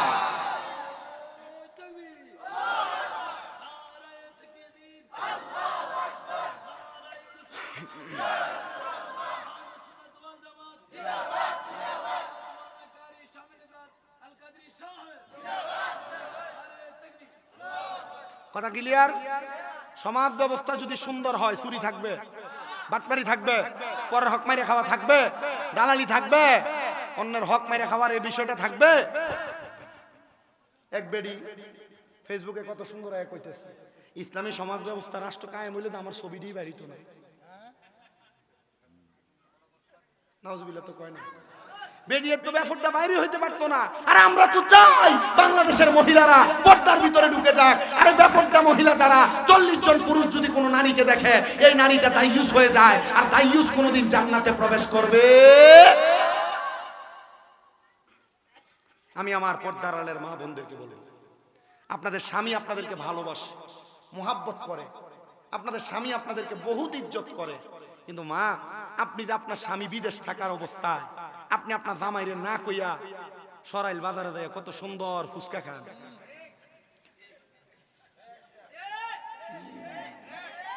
সরাইল নাসিরনগরের ফাঁকা জায়গার ভিতরে যাইয়া কুড়ে ঘরের ভিতরে যে আপনি ফুচকার সাপ খাইতেন বয়ে থাকেন, এটা কিন্তু আমরা জানি। বহুত বিদেশি বেটারা ফোন দিয়ে দিয়ে মাঝে মাঝে বিচার দেয়, হুজুর আমরা প্রবাসীদের স্ত্রীদেরকে একটু হেদায়েতের ওয়াজ করি। কি ভাই সাহেব, মা আপনি যে আপনার জামাইয়ের অনুমতি ছাড়া মার্কেট করবার লেগে যান গা, এটা জানেন কত বড় শাস্তি? আল্লাহর নবী কয় কোন মহিলা তার স্বামীর অনুমতি ছাড়া বাবার বাড়িতেও যাইতে পারে না। আর এ বেডি জামাইরে ঘুমের ভিতরে রাখিয়া কাল সকাল 10টার আগে বামুনবাড়ি বাজার থেকে মার্কেট করে চলে গেছে। এই পর্দার আলে যে মহিলা আছে এর মধ্যে অনেক মুরব্বী বুড়া বুড়া মহিলা আছে, এরা জিগে দেখেন এই যে আমার এই মুরব্বী যারা আছে, এই বয়স্ক যারা, আপনারা যুগে কি বেডিয়েট মার্কেটে যাওয়ার লাগে না, যেটা এনে দিচ্ছেন এটাই পড়ছে, যেটা এনে দিচ্ছেন ইডুই পড়ছে। কায় এখন তোমার যাওয়ার লাগবো কি লেগা? এক সুরা বেটা চুরি করতে গেছে। ওয়াজকে আপনারা কষ্ট হইতেছে? আমার মোটামুটি সময় আমি গনায় আনছি, শুধু ওয়াজটা আপনারা শুনবেন, এরপরে বাড়ি যাবেন, অসুবিধা হইব আপনারা। তারা চুরি করতে গেছে, তো চুরি করতে যে গেছে এটা কাপড় দোকান, কাপড় আনছে একটা, বাড়িতে জানছে বউর কাপড়টা পছন্দ হইছে না। আর দোকানের মালিক বাইর থেকে সিসি ক্যামেরার ভিতরে দেখতেছে, আরে আমার দোকান দিয়ে চুরি করে লেতেছে। বেটা এই রাইতে ওই আরেকবার গেছে এই দোকানের ভিতরে চুরি করবার লাগে। আবার যে কাপড় আনছে, কাপড় এনে বউরে দিয়েছে, বউ কইছে এটাও পছন্দ হইছে না। একইবার তৃতীয়বার আবার গেছে। দোকানের মালিক চিন্তা করলো একই রাইতে একই লোক তিনবার চুরি করতে এসে, আবার গেছে দোকানের সামনে দিয়ে চোখটারে ধরছে, এই তুই তো চোর ঠিক আছে, একবার আইতি মাইনা নিতাম, একই দিনে তিনবার চুরি করতে আইলি, কারণটা কি? কয় ভাই আমি তিনবার চুরি করতে আইছি না। এরা তিনবার ঘুষি দিয়া কয় তুই তিনবার আইছস, আমি দেখছি সিসি ক্যামেরায়। ভাই প্রথমবারই চুরি করতে আইছি, এই চুরির কাপড় বাইক নিয়ে বউরে দোনে, বউ কইছে এটা আমার পছন্দ হইছে না, এর লেগে পরের দুইবার ফাল্লাইবার লেগেছে। পরের দুইবার কি লেগেছে? আচ্ছা পরের দুইবার বেডির কথা হইনা ফাল্লাইতে আইয়া কি বাচ্চা না মাই খেয়েছে? এমন বেডির কথা হইনা যে বেড়াইতে মা বাপরে বাপ দেয় না, এটাও কবরে গেলে মাইর খাইবো, এটাও বাঁচার কোনো উপায় নাই। কথা কোন ঠিক কিনা? বেডিতে চিন্তা করে গুতাটা কোন দিয়ে দিছ আমরা রে? এমন বেডিয়েতের কথা শুনে মা বাপরে বাদ দেয় না, এমন ফুলা হিজরা মার্কা ফুলা ফাইনা আছে না নাই? বউয়ের কথা শুই না, শ্বশুর শাশুড়ির কথা শুনে বউরে বাপের বাড়িতে ভাড়ায় রাখে আর মা বাপরে বাদ দেয় না, এমন ফুলা ফাইনা আছে না নাই? আব্বা দেন দেন দেন দেন, আপনার ফাউডি আমার সামনে দেন, আমি আমার জিব্বাটা দিয়ে আপনার ফাউডা পরিষ্কার করে দেব। শুধু ওয়াদা করবেন এখান থেকে যাইয়া আগে মা বাপের ফাউডি ধরবেন, কারণ এই মা বাপ না করলে আল্লাহ মাফ করতো না। এই মা বাপ যদি মাফ না করে আল্লাহ মাফ করে না। আপনারা মাফ চাইবেন কিনা আমার জানা নাই। আমার এখানে দেখেন না বসছি, আমি কিন্তু আলহামদুলিল্লাহ আপনাদের দোয়ার বরকতে কুমিল্লা আলিয়া মাদ্রাসায় কামেল মানে টাইটেল এবার ফাইনাল পরীক্ষা দিই, আপনাদের দোয়ার বরকতে কুমিল্লা ইউনিভার্সিটিতে বাংলা অনার্স আমার কমপ্লিট লেভেল শেষ। কিন্তু আমি এই এলএম দিয়া ওয়াজ দিয়া বক্তা হইছি না বাবা, আমি বক্তা হইছি কি দিয়া? এক নাম্বার আমি আমার মা বাপের ফায়ে সুমা দিছিলাম। যখন ক্লাস 6 আর 7 এ পড়ি ওয়াজে শুনছিলাম যে কোন সন্তান মা বাপের ফায়ে সুমা দিলে আল্লাহর জান্নাতে চৌকাটে সুমা দেওয়া সওয়াব পাইব। ঘর ছিল সনের বেড়ার ঘর, যাই দেখছি মা বাপ খাটে শোয়া, এই ঘুমন্ত অবস্থায় মা বাপের ফায়ে সুমা দিছি। এরপর থেকে আল্লাহ তাআলা বক্তা বানাইছে, গাড়ি চড়ায়, সুন্দর সম্মান দেয়, ইজ্জত দেয়। কিন্তু আব্বা আপনি যে আপনার আম্মা আব্বারে ধমক দেন, আপনার আম্মা আব্বারে কষ্ট দেন, আপনার আম্মা আব্বারে জুদা খাওয়ান, এখানে অনেক ফোলাফান আছে যারা তাদের মা বাপরে জুদা করে দিছে। মা সকালবেলা এক ঘরে খায়, দুপুর বেলা এক ঘরে খায়, বিকেল বেলা আরেক ঘরে খায়। ও আব্বা আপনার মা বাপ তো আপনারা 6 ভাই 5 ভাই 4 ভাইরে জন্ম দেওয়ার পর আলাদা করে খাওয়াইছেন। একটা মাছ যদি থাকতো এটার টুরকা কইরা কইরা, একটা ডিম যদি থাকতো 4টা পিস কইরা 4 ভাইয়ের ভাগে ভাগ করে দিছে। তো তোমরা কেমনে মা বাপরে জুদা করলা? আর তোমার ঘরে যেই দিন তোমার মার খানা, এদিন আর তোমার ঘরে মাছ গোস্ত রান্না হয় না, শাক আর সবজি রান্না হয়। বাবা যদি এমন কোন সন্তান থাকে এখান থেকে বাড়িতে দেবেন, আজকের মাহফিল কবুল হবে কিনা আমি জানি না, তবে একটা গ্যারান্টি দিয়া যায়, যদি আগামীকালকে দেখেন বাড়িগুড়ার বাজারে বৈশা কোন মুরব্বী বলে হ্যাঁ আমার সন্তান শামীম রাজার ওয়াজ শুইনা বাড়িতেই আমার পায়ে ধরে মাপ চাইছে, মনে করবেন এই বাড়িগুড়ার উত্তরপাড়া মরহম ইব্রাহিম মিয়ার বাড়ির মাহফিল কবুল হয়ে গেছে। বলে হুজুর আমার ফুতে কোনোদিন অন্যায় করছেন, আমরাও তো কোনোদিন অন্যায় করছি না, আমরাও মাফ চাইতাম। এ মিয়া মা বাবার পায়ে ধরে মাফ চাইলে ওই সন্তানের দাম কমে না, ইজ্জত কমে না। আপনারা বলেন ইজ্জত বাড়ায় দেয় কি?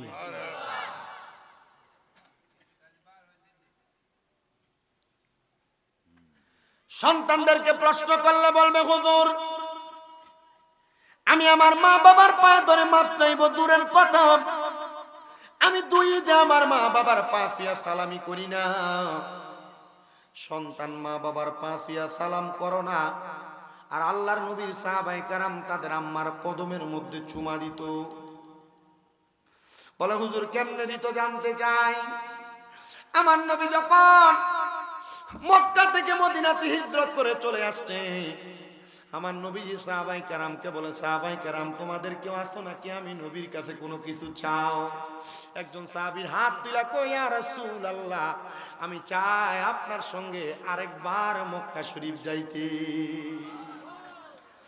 পরের 3-4 দিন ওই সাহাবী আর মক্কা মদিনা শরীফে আসেন না।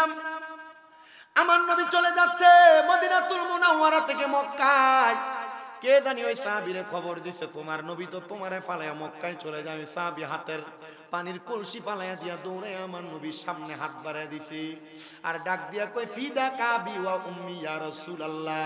নবী গো, ওগো দয়ার নবী, মায়ার নবী, আমার মা বাবা আপনার কদমে কুরবান হোক। নবী গো, আপনার সঙ্গে ওয়াদা ছিল আপনি মক্কায় যাওয়ার সময় আমারে আপনার সাথী বানিয়ে নিয়ে যাবেন। আপনি তো একা একা মক্কায় চলে যান, আপনি যে আমাকে নিয়ে মক্কায় যান না।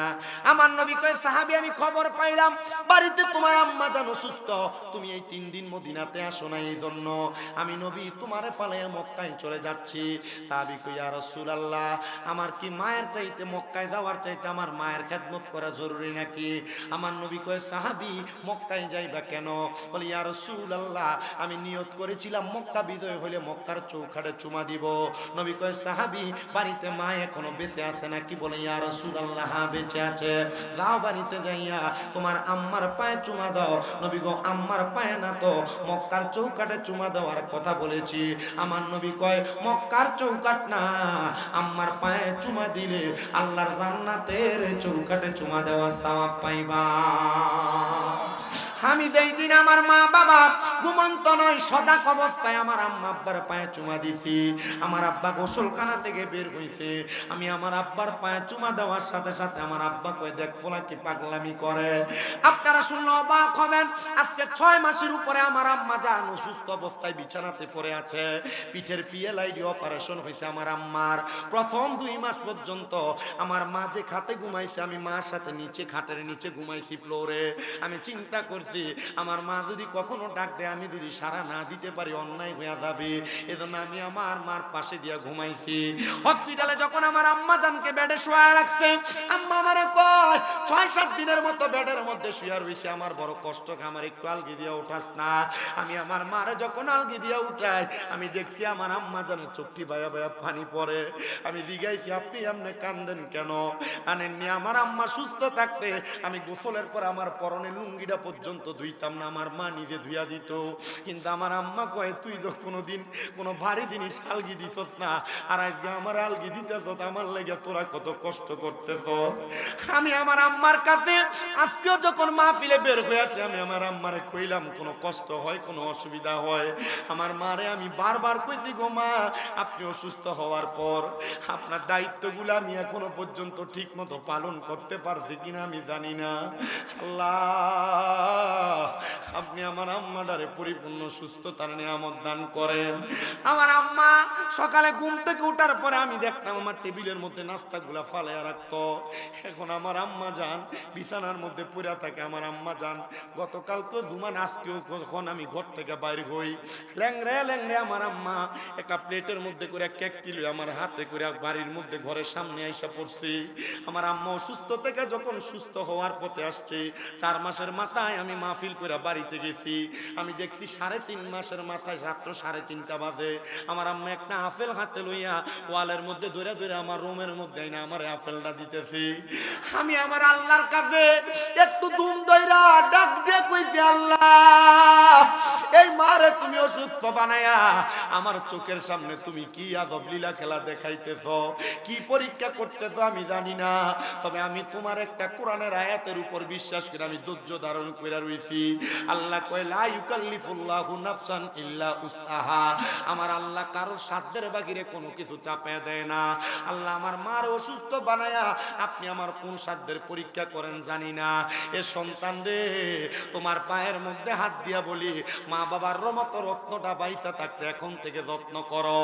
জিজ্ঞাসা করো যে সন্তানটার আব্বা নাই ওই সন্তানটা চিন্তা করে হুজুর যাদের বাড়িতে বাবা আছে তারা না বাড়িতে যা বাবার পায়ে ধরে মাপ চাইবো, আমার তো আব্বা নাই আমি কার পায়ে ধরে মাপ চাইবো? হুজুর যাদের বাড়িতে মা আছে তারা বাড়িতে যায় আমার পায়ে ধরে মাপ চাইবো, আমার তো মা নাই আমি কার পায়ে ধরে মাপ চাইবো? এ সন্তান আম্মা আব্বা কবরের বাসিন্দা, আম্মা আব্বা কবরে চলে গেছে, তোমার মা বাপ নিজে না খেয়ে তোমারে খাওয়াইছে, কিন্তু তোমার বাড়িতে কত মেহমান অতিথি আসে, তুমি তোমার আম্মা আব্বারে একটু খাবার খাওয়াইতে পারো না, মেহমান তোমার বাড়ি বাড়িতে বড় সুন্দর মুরগির গোশত খায়, কিন্তু তোমার আম্মা আব্বা নিজে না খায়া তুমি সন্তানরে দামি দামি ভালো ভালো খানা খাওয়াইছে। এখন মা কবরে, বাবা কবরে, ঈদের দিনে আব্বা জান পুরান পাঞ্জাবিটা পয়রা ঈদের নামাজে গেছে, কিন্তু তুমি সন্তানরে দামি সুন্দর জামা কাপড় কিনা দিছে। আব্বারে যদি প্রশ্ন করতা, বাবা আপনি যে নতুন কোন জামা কাপড় পরেন নাই, আব্বা অভাবের কথা বলতো না, আব্বা বলতো এখন কি আর আমার ঈদ করার নতুন জামা কাপড় পরার বয়স আসেনি। কিন্তু আব্বার পকেটে যে টাকা নাই, আব্বু ওই কথাটা মুখটা ফুইটা বলতো না। হাই রে, এখানে কত সন্তান জানি তারা আব্বারে কবরে নামায়া দিয়ে আজকের মাহফিলে বসে গেছে।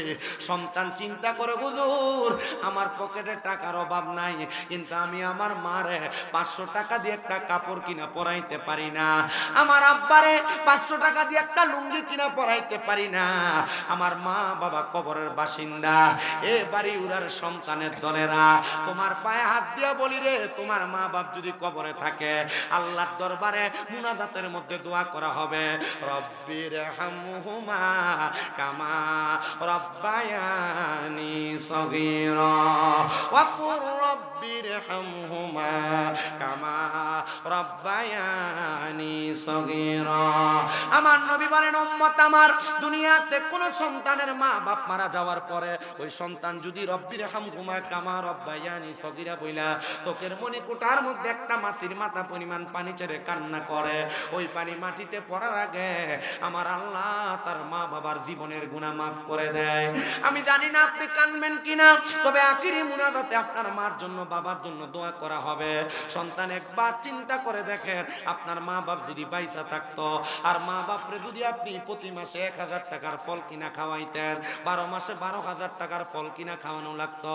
মা বাপ যদি বাইচা থাকতো, মা বাপরে যদি আপনি ভাত খাওয়াইতেন, প্রতি মাসে 2-3 হাজার টাকা আপনার মার পেছনে আপনার খরচ হইতো।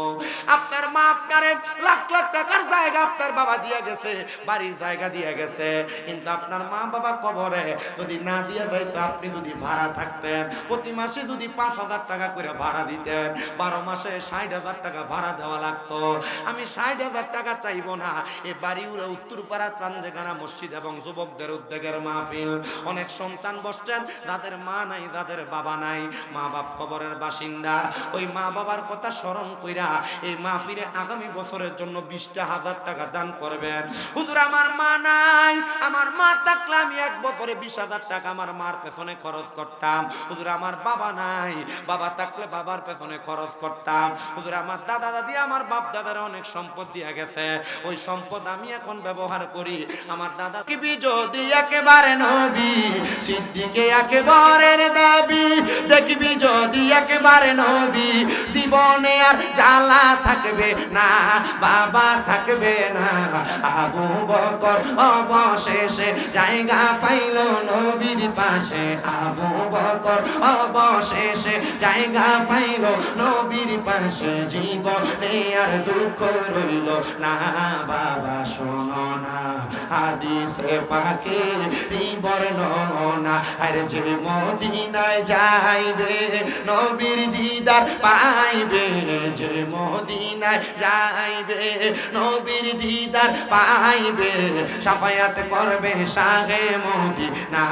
বাবা শোনো না হাদিসে পাকে বর্ণনা।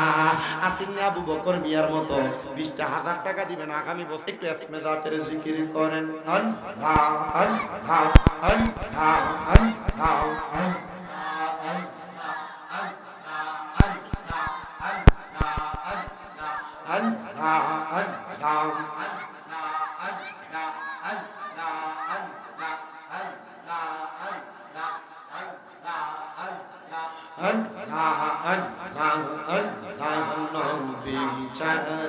বান্ধবকে গোনা আইরে মমিন বানাই, নবী ছাড়া বান্ধবকে গোনা মারহাবা।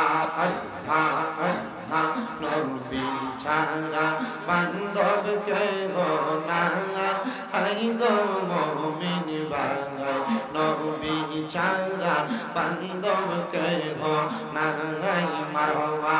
আল্লাহ আল্লাহ নবী মাতৃ গর্ভে আসিয়া পিতা হারা হইয়া এই তিম রূপে আসলেন এই ধরায় পবিত্র মুখে দুধ খাইলেন যার বুকে ধন্য হইল বিবি হালিমা হায়রে মুমিন বাবা নবী ছাড়া বান্ধব কেহ নাই মারওয়া আল্লাহ আল্লাহ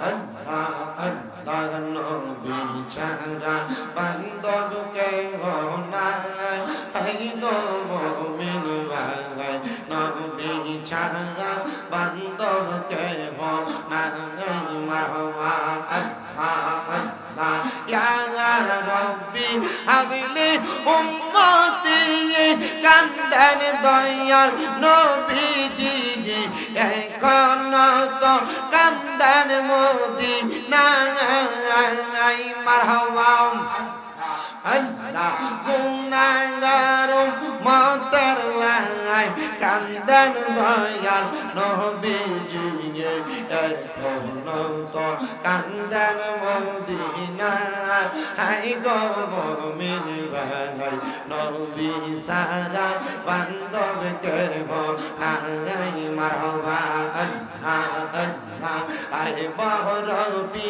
আব্দুল কাদের আউলি ইয়ার শিরোমণি মারহাবা আল্লাহ আল্লাহ আয় বহরবি আব্দুল কাদের আউলি ইয়ার শিরোমণি মারহাবা আল্লাহ আল্লাহ তোমারি ওই নামের গুণে তোমারি ওই নামের গুণে আগুন হইয়া যাই পানি আইব রবি আব্দুল কাদের আউলি ইয়ার শিরোমণি মারহাবা আল্লাহ আল্লাহ রমজান মাসের পয়লা তারিখ আসলা ববেতে রাখলা রোজা সেই দিন তুমি দুধ পান করো নাই ভবে মারহাবা আল্লাহ আল্লাহ মায়ার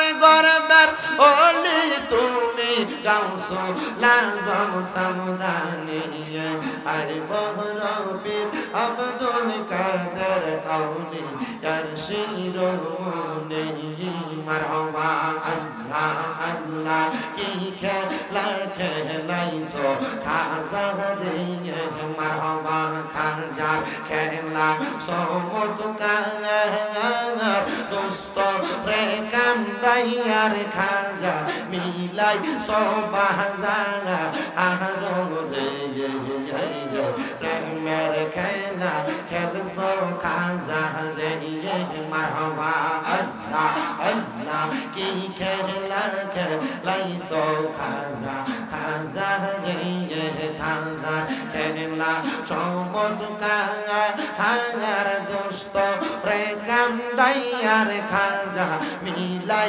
সবাজারা আহারো রে প্রেমের খেলা খেলছো খাজা রে মারহাবা আল্লাহ আল্লাহ আল্লাহ আল্লাহ আল্লাহ মুর্শিদ মুর্শিদ কইরাই আমার ঘুমাসে না নয়নে মুর্শিদ মুর্শিদ কইরাই আমার ঘুমাসে না নয়নে আমার রে বলি বাগ মুর্শিদ কেমন প্রেমে জইলা পুইরা অন্তর হইল সাঙ্গা হায় মুর্শিদ প্রেমে কাদিয়া কাদিয়া রংদনি কাটা মারহাবা আল্লাহ আল্লাহ মায়া যদি লাগে মনে নাওনা মুর্শিদ তোমার কাছে আমার রে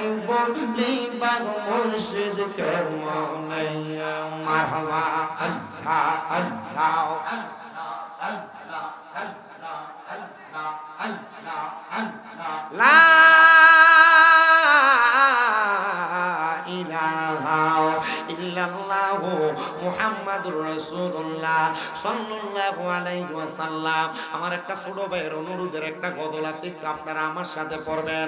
ওরে দিবে তোরে দুজকের আগুনে নিরঞ্জনে, দিবে তোরে দুজকের আগুনে, বলেন দিবে তোরে দুজকের আগুনে নিরঞ্জনে, পড়বে তোরে দুজকের আগুনে। ওরে গায়ের জোরে বললে কথা, নবীর প্রাণে লাগে ব্যথা, গায়ের জোরে বললে নবীর প্রাণে লাগে ব্যথা, চিরদিন তুই থাকবি না ভুবনে কন্যা, চিরদিন তুই থাক বনে নিরঞ্জনে, দিবে তোরে দুজকের আগুনে, বলেন ফুড়বে তোরে দুজক গুনে নিরঞ্জনে, দিবে তোরে দুজক। তোমার বয়স যখন পড়বে বাটি, সঙ্গী হবে বাসার লাঠি, কিছু কিছু কম শুনবি তুই কানে মুরব্বি, কিছু কিছু কম শোনা যায় কানে। তোমার বয়স যখন পড়বে বাটি, সঙ্গী হবে বাসার লাঠি, কিছু কিছু কম শোনা যায় কানে।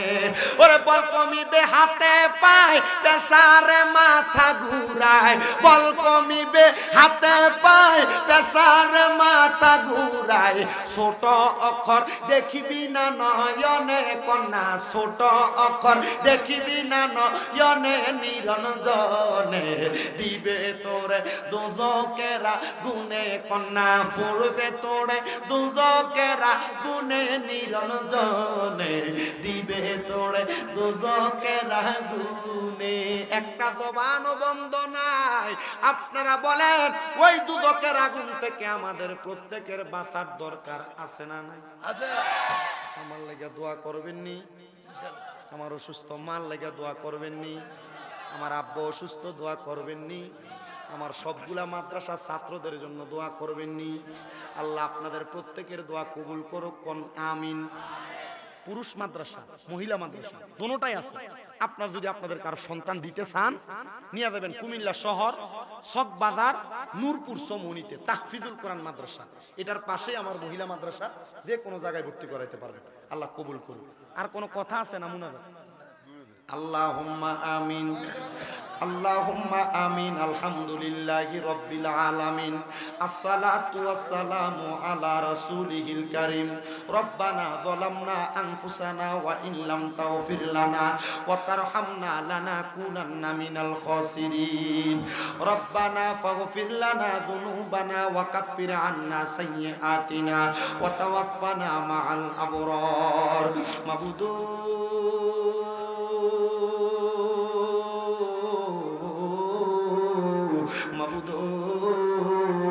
ও দয়াল আল্লাহ, আপনি কি আসমানে না জমিনে, না পাহাড়ে না দরিয়ায় গো আল্লাহ, এ গত জীবনে আপনার কত তালাশ করলাম, সন্ধান পাইলাম না আল্লাহ। বহু সন্ধানের পরে এই বিবারিয়া জেলার অন্তর্গত সরাইল থানাধীন বাড়িউড়া উত্তরপাড়া পাকে পাঞ্জাতন জামে মসজিদ এবং যুব সমাজের উদ্যোগে চতুর্থতম ওয়াজ ও দোয়ার সুন্নি মহা সম্মেলন সাজাইয়া এলাকার দাড়ি পাকা মুরব্বী বাবারা, আলেম সমাজ, যুবক নওজোয়ান ভাইয়েরা, ছোট্ট ছোট্ট মাসুম বাচ্চারা, পর্দার অন্তরালের আমার কত মা বোনেরা সহ আজকের সুন্নি মহা সম্মেলনের আখিরি মুনাজাতের মধ্যে হাত বাড়াইছে আল্লাহ। যার হাতটা তোমার দরবারে মায়া লাগে, পছন্দ হয়, ওই হাতের উসিলায় আমরা প্রত্যেকের জীবনের গুনাহ তুমি আল্লাহ ক্ষমা কইরা দাও। মাবুদ ও দয়াল আল্লাহ, আজকের মুনাজাতের হাদিয়া সোনার মদিনায় সবুজ গম্বুজের নিচে সোনালী রওজা পাকে আমার দয়াল নবীর দরবার, নবীর যত সাহাবায়ে কেরাম, তাবিন, তাবে তাবিন, খুলাফায়ে রাশিদিন, সলফে সালিহিন, নুজাবানু কাবা আব্দুল্লাহ খিয়ার দরবার, হুজুর বড় পীর গৌসে পাক আব্দুল কাদের জিলানী, হাতে রাসূল হিন্দেল বলি খাজা গরিবে নওয়াজ, বাহাউদ্দিন নকশবন্দি, মুজাদ্দিদ আল ফেসানির দরবার সহ সকল তরিকতের ইমাম, মাযহাবের ইমামদের দরবারে কবুল ও মঞ্জুর করে নাও। কুমিল্লা শহরের কুতুব হযরত শাহ আব্দুল্লাহ গাজীপুরি বাবার দরবার সহ শাহপুরের দরবারে কবুল আর মঞ্জুর কইরা নাও। আল্লাহ বিশেষ করে আমরা যারা হাত বাড়াইলাম আজকের মাহফিলে অনেকে আছে যাদের জগতের মধ্যে বাবা নাই, যেই বাবা রিকশা চালাইয়া মাটি কাইটা মাথার গাম পায়ে ফালাইয়া পরের বাড়িতে বদলার কাজ কইরা সন্তানরে মানুষের মতো মানুষ করার জন্য আব্বা রক্তরে পানি বানাইছে, এমন আব্বা যাদের কবরের বাসিন্দা, আব্বার কবর জান্নাতের বাগান বানাইয়া দাও। আল্লাহ বিশেষ করে কত সন্তানেরা হাত বানাইছে, অনেকে আছে যাদের জগতের মধ্যে মা নাই, হায়রে মা, এই মায়ের কথাটা শুনলে কলিজা কাফন দিয়া ওঠে। এই সন্তানেরা তাদের মার কবরে সবাই হাত বাড়াইছে, আল্লাহ তাদের আম্মার কবর জান্নাতের বাগান বানাইয়া দাও। আজকে সকালবেলা এই এলাকার কোন সন্তান জানি দুবাই প্রবাসী, তার মা কবরের বাসিন্দা, তার বাবা কবরের বাসিন্দা, আমার ফোন দিয়া কান্তাছে আর ডাক দিয়া কই হুজুর আপনি আমরার বাড়ি উড়া মাহফিলে আইবেন, আমার আম্মার লেগে একটু দোয়া করবেন, আমার আব্বার লেগে দোয়া করবেন। হুজুর বিদেশে কত টাকা কামাই করি, আমার মা বাপ কবরে আছে, আমার মা বাপরে খাওয়াইতে পারি না, মরিয়া গিয়াছেন আল্লাহ, ওই আল্লাহ যারার মা বাপ মাফ করিয়া দেন না গো আল্লাহ, কয় মরে রাজা আকাশেতে চন্দ্র সূর্য আল্লাহ উঠে বারে বার, কবর দেশে যারার গো মা বাপ ফিরিল না আর, আম্মায়া আব্বা আছে যারা অন্ধকার কয়বরে, তাদেরকে রাই কেনে গো আল্লাহ মায়ার নজরে। আল্লাহ তাদের মা বাবা কবরে, মায়ের বংশ, বাবার বংশ, দাদা দাদি, নানা নানির বংশধর কবরে, তাদের প্রত্যেকের কবর নাজাতের ফয়সালা করে দাও। তাদের মা বাবা বেঁচে আছে, হায়াতে তুমি বা নসিব করে দাও। অনেকের মা বাবা অসুস্থ, আল্লাহ তাদের মা বাপকে সুস্থ করে দাও। আমার নিজের মা অসুস্থ, আমার আব্বা জান আজকে 2-3 দিন জ্বরে আক্রান্ত, আল্লাহ আমার মা বাপকে তুমি সুস্থতার নিয়ামত দান করো। ও আল্লাহ আজকের এই বাড়ি উড়ার মাহফিলে যারা টাকা দিয়া, পয়সা দিয়া, শ্রম দিয়া, বুদ্ধি দিয়া, পরামর্শ দিয়া, মাইক দিয়া, লাইট দিয়া, প্যান্ডেল দিয়া, মিডিয়ার বাইরা সহ সম্মানিত শ্রোতা মণ্ডলীরা, পর্দার আড়ালের মা বোনেরা, আল্লাহ বিশেষ করে তাবারুকের জন্য চাল দিয়া, গোশত দিয়া, মশলার খরচ দিয়া তারা যারা সহযোগিতা করছে তাদের প্রত্যেককে তুমি কবুল আর মঞ্জুর করে নাও। আমার অনেক প্রবাসী ভাইরা বিদেশ থেকে দোয়া চায়, আল্লাহ আমার প্রবাসীদের দোয়াগুলা কবুল মঞ্জুর করো। বিদেশের বাড়িতে তুমি তারারে কবুল করে নাও। অনেকের আকামানে আকামার ব্যবস্থা করে দাও, অনেকে বিদেশে আল্লাহ বৈধ আছে বৈধ বানাইয়া দাও রাব্বুল আলামিন। অনেকের কন্যা সন্তান উপযুক্ত বিবাহের ব্যবস্থা করে দাও, অনেকের চাকরি নেই কামকাজের ব্যবস্থা করে দাও। আল্লাহ মরণ দিবা দুঃখ নাই, তবে বেঈমান বানায় মরণ দিও না। মরণের আগে বারবার মক্কা মদিনা তাওয়াফ জিয়ারত নসিব করাইও। আমার কত মা বোনেরা পর্দার অন্তরালে দোয়া চায়, আল্লাহ আল্লাহ তারারে তুমি কবুল ও মঞ্জুর করে নাও। আমার একজন ভক্ত রবিউল অ্যাক্সিডেন্ট করছে, তার জন্য দোয়া চাইছে, আল্লাহ রবিউলকে তুমি শেফায়াত কামেলা নসিব করে দাও। ভৈরবের একজন ভক্ত আমার মা জনী রাবেয়া, তিনি অসুস্থ, তিনি 2 জন সন্তান ইতালি থাকে, আল্লাহ রাবেয়ারে তুমি পরিপূর্ণ সুস্থতার নিয়ামত নসিব করে দাও। আল্লাহ সারা দেশ থেকে আমার যত ভক্তবিন্দুরা দোয়া চায়, আল্লাহ তাদের দোয়া তুমি কবুল করো। আল্লাহ তারা ইচ্ছায় অনিচ্ছায় দোয়া চাই গো, আল্লাহ নাম জানা অজানা প্রত্যেকের দোয়াগুলা কবুল মঞ্জুর করে। আমাদের প্রত্যেকের মরণের আগে আখিরি জবানে মধুর কালেমা পড়াইয়া দিয়েন লা ইলাহা